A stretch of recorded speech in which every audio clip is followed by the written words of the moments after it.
হরে কৃষ্ণ, রাধে রাধে বন্ধুরা। সকাল সকাল উঠে গোপাল সোনাদের কাছে চলে এলাম, আর তার সাথে ভাবলাম তোমাদের সাথেও একটা ছোট্ট ভিডিও শেয়ার করে নেওয়া যাক। এটা এক বৃহস্পতিবারের সকাল সকাল সকাল উঠে ভাবছিলাম যে গোপাল সোনার জন্য আজকে কি এমন স্পেশাল করা যায়। কারণ এতদিন তো গোপু সোনাকে আমি পায়েস, লুচি, ফ্রায়েড রাইস এই সমস্ত বানিয়ে খাইয়েছি নিজের হাতে, কিন্তু কোনো দিন গোপু সোনার জন্য গোবিন্দভোগ চালের পোলাও বানানো হয়নি। তাই জন্য আজ সকালে ঠিক করলাম যে গোপুর জন্য আজকে গোবিন্দভোগ চাল দিয়ে পোলাও ট্রাই করব। আমি এর আগে কোনো দিন এই রান্নাটা করে থাকিনি, কারণ চাল গলে যাওয়ার ভয় থাকে। তাই সকাল সকাল উঠে আগে গোপু সোনাকে স্নান করিয়ে শৃঙ্গারটা করিয়ে নেব, তারপর আমি চলে যাব রান্নাঘরের দিকে। গোপালের স্নান করানোটা একটি অতি গুরুত্বপূর্ণ কাজ, তাই জন্য ভাবলাম আগে গোপাল সোনাকে স্নান করিয়ে সুন্দর করে শৃঙ্গার করিয়ে নিই। আর আজকে আমার গোপু সোনাকে সকাল থেকেই অনেক খুশি লাগছে, তোমরা ওর মুখটা খেয়াল করলে দেখতে পাবে। আর প্রত্যেক কৃষ্ণ ভক্তের জন্য গোপালকে স্নান ও শৃঙ্গার করানোটা একটি অতি গুরুত্বপূর্ণ কাজ বলে অন্তত আমি মনে করি।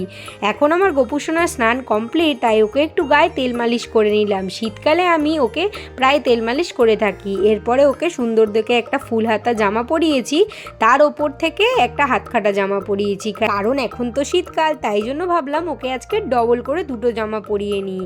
আমার গোপু রোজ রোজ সোয়েটার পরতে ভালোবাসে না, কারণ যখন ওকে আমি সোয়েটার পরিয়ে দিই তখন দেখি নয় ওর পাটা খোলা থাকে, নয় ওর হাতটা খোলা থাকে, নয় গলার কাছটা খালি থাকে। ওই জন্য আজকে ওকে আমি ডবল জামা পরিয়ে নিলাম। আর এই গোপু দুটোকে আমি সোয়েটার পরিয়ে নিয়েছি, কারণ এদের পুরো গাটা ঢাকা থাকে। তারপর চলে এলাম রান্নাঘরের দিকে। আমি আলুর দমটা আগেই রেডি করে নিয়েছিলাম, সেটা আর তোমাদের সাথে শেয়ার করব না। মেন ঝামেলার ব্যাপার হচ্ছে যে গোবিন্দভোগ চালের পোলাও, তাই জন্য আমি চালটা আগে থেকে হলুদ আর ঘি আর আদা বাটা দিয়ে মিশিয়ে রেখে দিয়েছিলাম।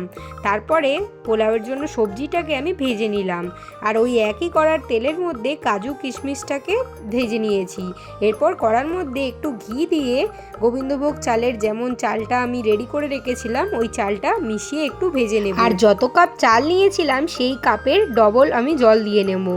দেখি আজকে এই পোলাওটা আমার গোপালের নাম করে হয় নাকি। গোবিন্দের নাম করে আমি এক মনে এই পোলাও রান্নাটা শুরু করেছিলাম, আর সেটা কি হবে না, এটা হতে পারে। দেখো বন্ধুরা, গোবিন্দর আশীর্বাদে মোটামুটি পোলাওটা আমি বানাতে পেরেছিলাম। আর আমি তো গোবিন্দর জন্য শুধু পোলাও বানাচ্ছিলাম না, তার মধ্যে ওই জন্য কটা ভেজিটেবিল অ্যাড করে দিলাম, আর কাজু কিশমিশটাও মিশিয়ে নিলাম। নুন মিষ্টিটা দেখে নিয়ে একদম শুকনো শুকনো করে ফেলেছি পোলাওটা।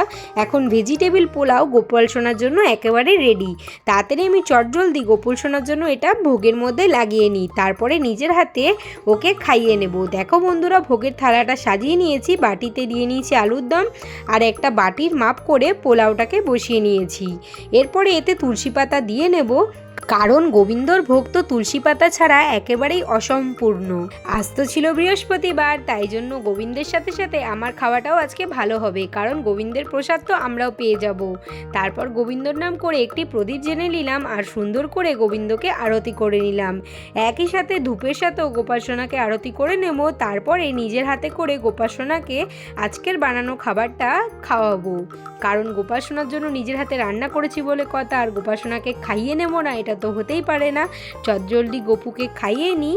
আমি যতক্ষণ গোপাল সোনাকে খাওয়াচ্ছি, তোমরা যারা যারা আমাদের চ্যানেলটি এখনও সাবস্ক্রাইব করোনি অবশ্যই সাবস্ক্রাইব করে নেবে, আর ভিডিওটি ভালো লাগলে একটি লাইক করবে। তোমাদের সাপোর্ট পেলে আমি ভিডিও বানাতে আরও উৎসাহ পাই। আজকের জন্য এতটুকুই ছিল। রাধে রাধে।